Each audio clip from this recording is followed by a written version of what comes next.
അപ്പോൾ എന്നത്തെയും പൂവ് അതിൻ്റെ കഥ നമ്മൾ പറയാറുണ്ടല്ലോ. അങ്ങനെ ഞങ്ങളിന്നും മുള്ളമുട്ടൊക്കെ പറിച്ചു. അവർക്ക് ഇപ്പം വലിയ താല്പര്യമില്ല കുഞ്ഞിന്. വേറൊന്നുമല്ല, ഈ പെറുക്കി കൊണ്ടുവന്ന് വയ്ക്കുന്ന കാര്യം അത്. എന്നാലും എന്നപ്പം ഞാൻ താഴെയുള്ളതെല്ലാം അവിടെ നിർത്തിയേക്കും.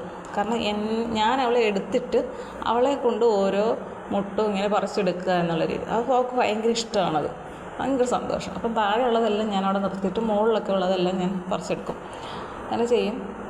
എന്നിട്ട് ഞാനിങ്ങനെ ഒന്ന് ആലോചിച്ച് ഇന്ന് ആർക്കാ കൊടുക്കുക. ഇന്നലെ 2 പേർക്ക് കൊടുത്തു. അപ്പോൾ ഇന്ന് ആർക്ക് കൊടുക്കുന്നത് വെച്ചാൽ ഇവിടെ നിന്ന് ഒരു വീട് കഴിഞ്ഞപ്പുറം ഒരു കൊച്ചുണ്ട്. അപ്പം ഇവളെ കാണുമ്പോഴൊക്കെ നൃത്തം സംസാരിക്കുകയൊക്കെ ചെയ്യുന്ന. അപ്പം അവിടെ എന്തെങ്കിലും ഫംഗ്ഷനൊക്കെ ഉണ്ടെങ്കിൽ മിഠായിയൊക്കെ കൊണ്ടുവരും. മലയ്ക്കൊക്കെ പോകണേ അവിടുത്തെ പ്രസാദമൊക്കെ. അപ്പോൾ ആ ഒരു അയൽബന്ധം ഉള്ളതാണ്. പിന്നെ ഞാൻ കണ്ടിട്ടുണ്ട് പുള്ളിക്കാരി അമ്പലത്തിലേക്ക് ഉത്സവത്തിന് പൂവൊക്കെ വെച്ച് പോകുന്നത്. അപ്പം തീർച്ചയായിട്ടും പൂ ഇഷ്ടപ്പെടുന്ന ആളാണ് മനസ്സിലാക്കി.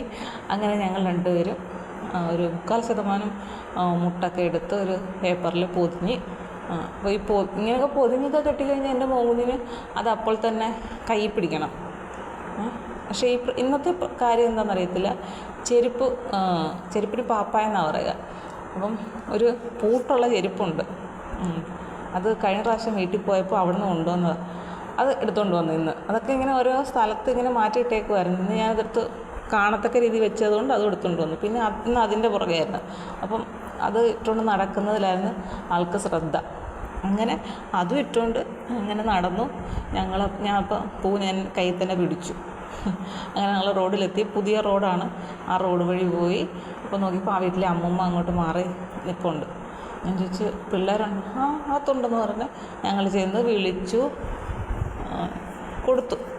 പുള്ളിക്കാരി ഭയങ്കര ഹാപ്പി എന്ന് വെച്ചാൽ ഭയങ്കര ഹാപ്പി. അത് വേറൊരു കാര്യമെന്ന് വെച്ചാൽ ഇന്നൊരു അമ്പലത്തിൽ ഇവിടുന്ന് കുറച്ച് ദൂരമാണ്. അപ്പോൾ അവരുടെ ബന്ധുവിൻ്റെ വീടിൻ്റെ അടുത്താണ് അമ്പലത്തിൽ ഉത്സവമാണ്. അപ്പോൾ പോകാനുള്ള തയ്യാറെടുപ്പൊക്കെ ആയിരുന്നു. അപ്പോൾ ഇതുകൂടെ കിട്ടിക്കഴിഞ്ഞപ്പോൾ പുള്ളി എന്തായിരുന്നു ഒരു സന്തോഷം എന്നറിയാം. ഞാൻ ഇത്രയും നാളും ആർക്കൊക്കെ കൊടുത്തതിൽ ഏറ്റവും കൂടുതൽ സന്തോഷത്തോടു കൂടി ഉണ്ടത് അന്ന് ഒരു പട്ടിയുള്ള വീട്ടിൽ കൊണ്ട് കൊടുത്തെന്ന് പറഞ്ഞില്ലേ കൊച്ചിന്, അതിന് സന്തോഷമായിരുന്നു. ഇതിനും ഭയങ്കര സന്തോഷം. ഇത് +2 കണ്ട് പഠിക്കാൻ പോകും. അപ്പം ഭയങ്കര സന്തോഷം. അപ്പം അവൾക്ക് താങ്ക്സൊക്കെ പറഞ്ഞിട്ടുണ്ട്. ഇനിയുണ്ടെങ്കിൽ തരണേ. അത് ആദ്യമായിട്ടാണ് പറയുന്ന ഒരാൾ. വേറെ ആരും പറഞ്ഞിട്ടില്ല. ഇനിയുണ്ടെങ്കിൽ തരണേ.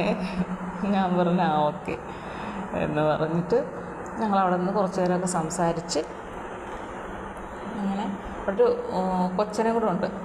അപ്പോൾ അവനും വന്ന് അവരോട്ടൊക്കെ സംസാരിച്ചിട്ട് ഞങ്ങൾ നേരെ വെള്ളോട്ടിങ്ങ് പോകുന്നു. എന്നിട്ട് വീണ്ടും ഞങ്ങളുടെ നടപ്പിൽ തുടങ്ങി. പിന്നെ അങ്ങോട്ടും ഇങ്ങോട്ടും ഒക്കെ ഇങ്ങനെ നടക്കും റോഡിൽ കൂടെ. അപ്പോൾ നമ്മൾ സ്ഥിരം കാണുന്ന ആളുകളുണ്ട്, അവളെ ഇഷ്ടമുള്ള. അപ്പോൾ അവരൊക്കെ എന്തെങ്കിലുമൊക്കെ സംസാരിക്കും. അങ്ങനെ സന്ധ്യയാകുമ്പോഴത്തേക്കും വീണ്ടും മുന്നിൽ കൂടെയാണ് അങ്ങോട്ടും ഇങ്ങോട്ടും നടക്കുന്നത്. അപ്പം അങ്ങ് വരെ പോവും.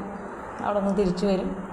പിന്നെ സന്ധ്യ ആകുമ്പോൾ അകത്തോട്ട് കയറാന്ന് വെച്ചാൽ ചില ദിവസം ഭയങ്കര കരച്ചിലാണ്, കയറത്തില്ല.